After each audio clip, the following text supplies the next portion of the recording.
Alright, we're back with some more junk. So, these are stereos that were put out. I made a video about them earlier, but anyway. They were put out $12.21, and they overpriced them for what they were, so nobody bought them. They pretty much put this price on everything, when it really should be half of that, and then they'll sell. So, if they were to price this thing for like $12, I think somebody would probably buy it. If you buy it for $24, you can get 20% off of it automatically, which, you know, isn't a ton on that, but that'd give you $4 or something like that off. Anyway, they don't sell, and they're not like anything special, so nobody's going to buy them. This one here came in, it was perfect. It had both knobs. I think the only other reason that the other knob is not missing is because it doesn't come off. It's a motorized knob. Anyway, somebody removed the tuning knob. And I can just 3D print one probably, but it's a matter of a guessing game to figure out what one fits. It had the Techniques logo. Somebody removed it, or maybe it got banged. I don't know. These, for $2, make great parts radios. Even if you're not going to listen to them. Take them apart, gut them, pull all the large value capacitors out of it, all the pots and everything like that, and then throw the rest of it in the trash. I mean, that's one way, you know. But anyway, I bought those two, and we'll see how they sound. The Sony is discrete transistors, large capacitors, kind of fairly heavy actually for a 2-channel. We kind of can see it in here. Let me see if I can get it in here. Kind of. The view is a lot easier in person. I mean, what we can see here is two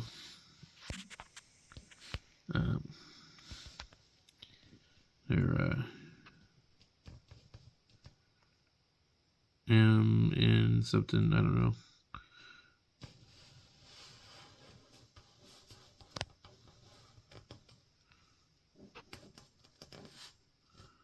But anyway, they're discrete, which means that they will sound better than those big chunky audio chips that are probably in that. These will still sound good because back then they had a different approach to audio. I don't know if it's the dampening factor or what it is, but when you go buy a nice home theater stereo, like maybe here's one over here. It's a Denon. It's really heavy. It's got lots of power, but it has no bass. And there's nothing that you can do about the fact that it has no bass. Here's another Sony that was way overpriced, and I bought it for $2. I don't know which one this is. Let's see. This one actually sounds quite good. Wait, I can't see it. The DE197. So this one here is based on the same type of principle. Except for I think this one might have phono. Come on. Nope. Video 1, video 2, MD tape, CD, and tuner. No phono. And that's okay. I'm not a big vinyl person. So if we look at this one here, if we can get inside of here and just kind of get a look, I think right out of the gate I can see the chips.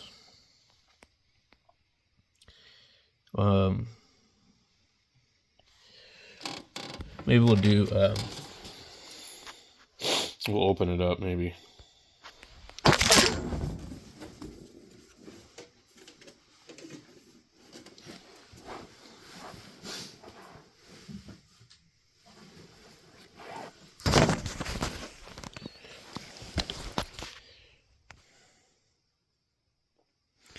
So actually, it'll probably strip those.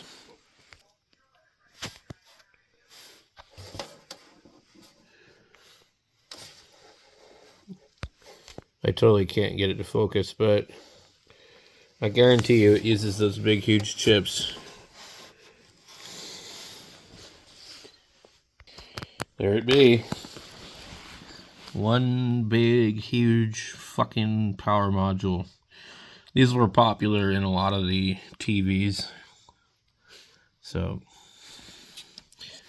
power supply. And these all had these weird fans and things like that a lot of them pulsed with the music. So we'll take it outside and we'll clean it up. We'll give it a little cleaning. See the motor that drives the knob. And these are all pretty much similar. There's not a lot going on here. So the problem they say is there's like some crosstalk between the channels, especially if there's more than two. I don't know what this one has. This one has probably A and B at least. Okay, this one has A and B. And rear speakers. So there's, I guess, how many channels? Jeez, I don't know. But they're all running on that damn chip. That's the problem. These might be the other channel right there, or they might be regulators. I don't know. Can't tell. So we got front A and B, and rear 2 channels. So this is made in Japan. Back when stuff was made good.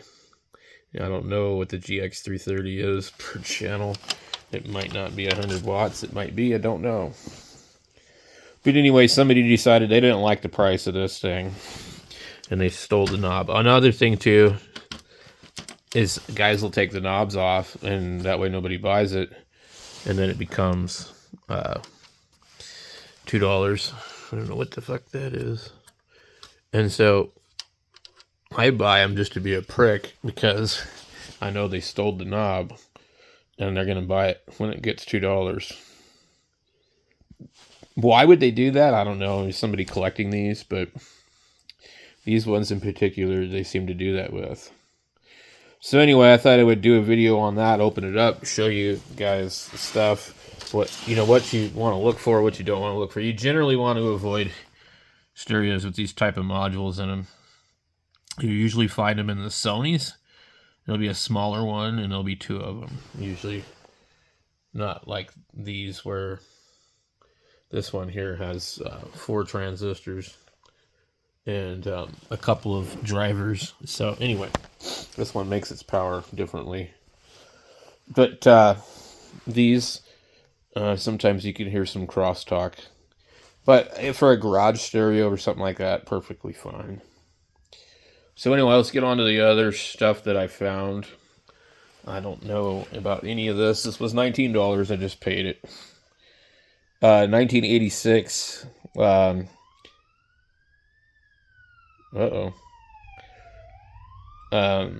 65 watts per channel. Really nice, heavy, weighted tuning knob. Doesn't seem to spin freely like it did earlier. I wonder. But it's all metal. Okay, the face of it's metal. It's metal. I want to say it's probably a Pioneer. Got it's very well made. Stereo expander. Tape monitor. So you got TV auxiliary, CD auxiliary, phono, AM, and FM. A and B speakers. You got bass, treble, balance. Be nice to see a mid-range adjustment, but anyway. It's dirty, but it's not in terrible shape. Let's go take a look at the back of it. Pretty dirty.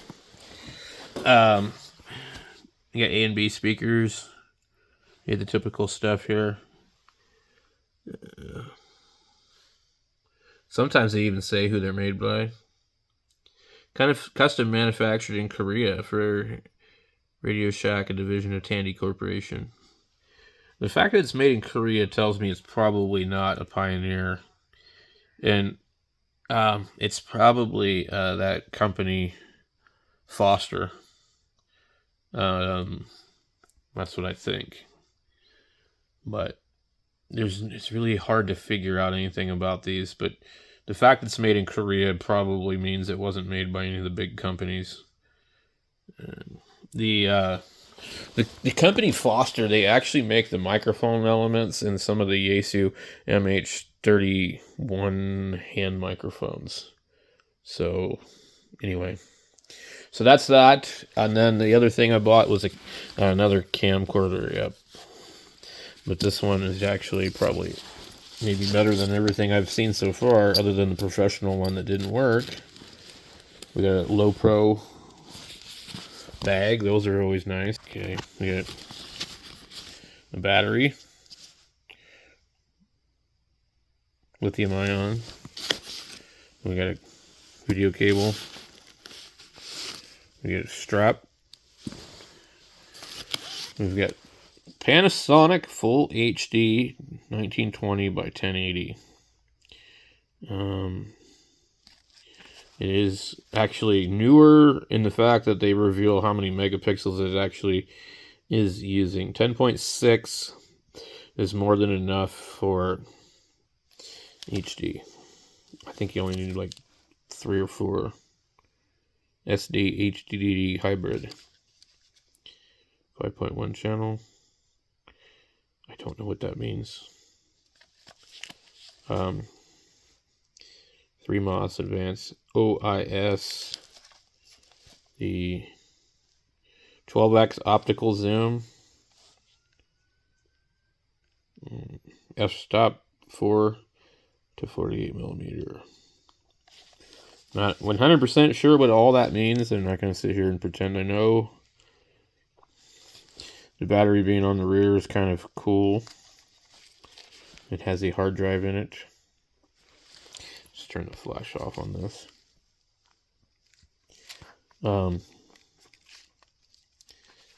This is metal right here.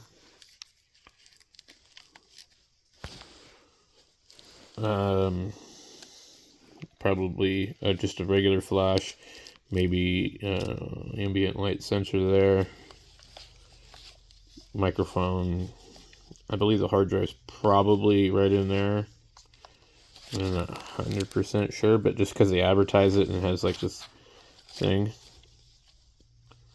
You know, could a laptop hard drive really fit in there? It doesn't look big enough. So you got your volume and volume or W or T. I don't know. The problem with this one, I think, is that you need the charger to charge it. I have the charger. It's in the bag. I already checked. We have a really weird component plug. The HDMI. There's an SD card slot right here. I don't know what this opens. Oh, okay.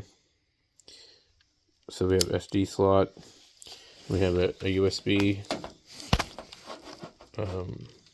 I believe I checked all this already.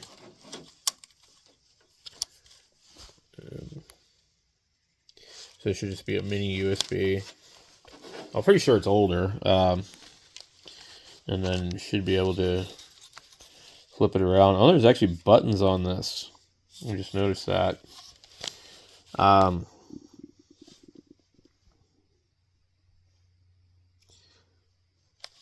Okay. And then you have this button here.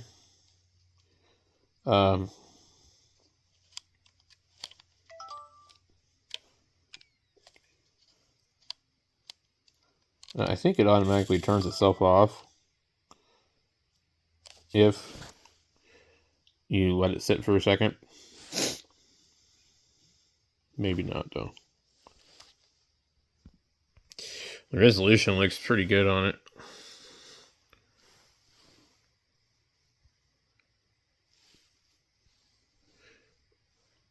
And,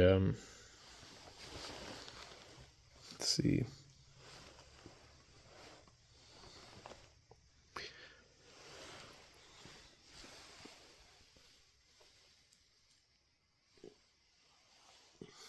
It looks okay. So, we'll have to do a video about that later. Keep this one from getting too long. So we got that. We got a battery. I checked both the batteries. They both work. And we have the charger in here. Original Panasonic charger. Piece of paper. I don't know what's on it. So somebody's phone number, maybe. Somebody's email address.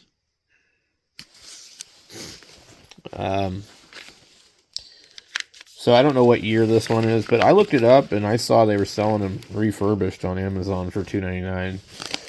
So this is the Panasonic HDC HS250. There's other ones that look like it that are really expensive. So I don't know. Panasonic makes pretty good camcorders from what I understand, but I know nothing. Okay, so this is really going to end up being kind of a long video. So we found this Meade. Which one is it? It is the ETX 60. We have a very similar one over here. Let me get this thing out of zoom. So this is a ETX 70, but I guess it's a different one. And it looks actually large to me, larger than 70.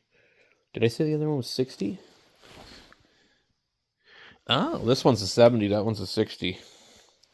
I did not realize that. This is 70.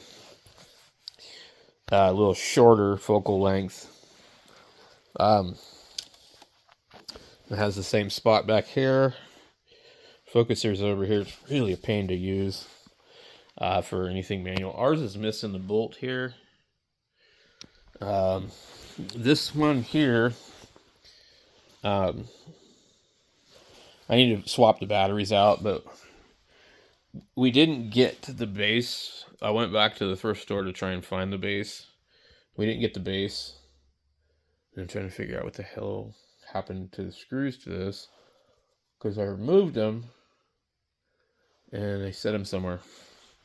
Anyway, so we need to find this and make sure it's like the matching one for the telescope. This one does have batteries in it, and we bought it and noticed that it does power up, but we don't know how good the batteries are. So we tried to test it. She did anyway. And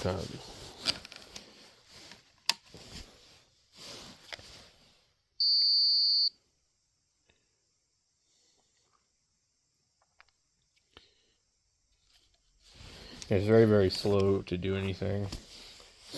But it gave an error code for either batteries, motor, or wrong controller. You have to sit here and I think you have to sit here and watch the warning message.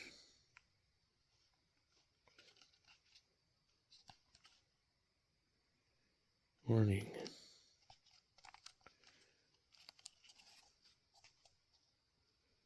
Getting started. Let's see, for detailed. Okay.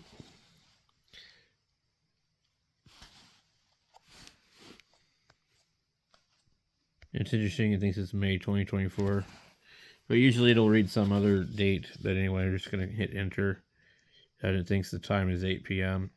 This stuff all matters because if you have it set wrong, it will not figure out what you want it to do. Put telescope in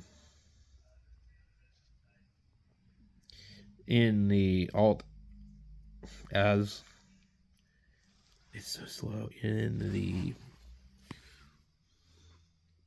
alt as position. Home, I don't know what it would be. Probably like this. So, okay, I'm just going to put enter. Searching. We'll just see if it does anything. Looks like it works to me. Oh no, motor unit fault. Okay. Could be the batteries. Could be a few things. So, we gotta take a look at a couple things too here. Looks like somebody's unscrewed the lens. A motor failure. Motor moving the hand box between, what the hell?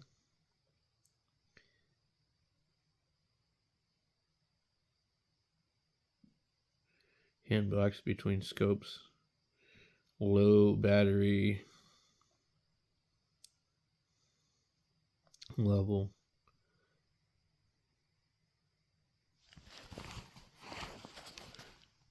Obstruction.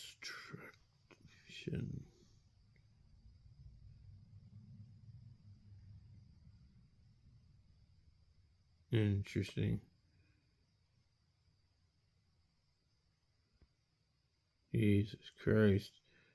This is so...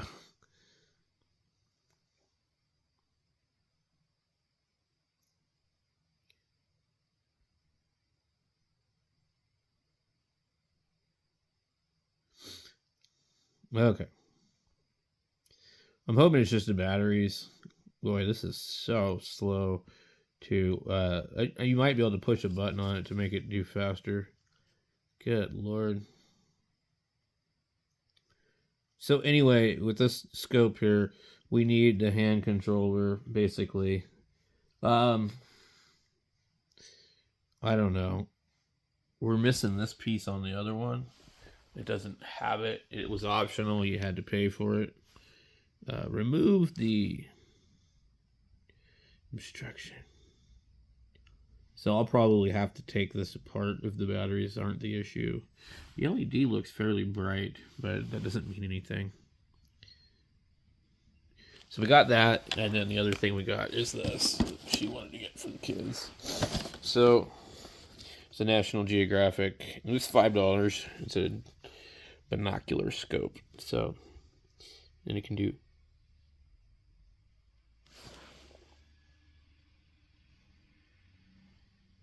Oh, I heard somebody's truck go by, but it sounded like this thing. So, we don't know what the deal is going to be with this yet. So, anyway, that's the thrift store deal for today. I will do more in depth on each thing here later today. So, expect a few videos.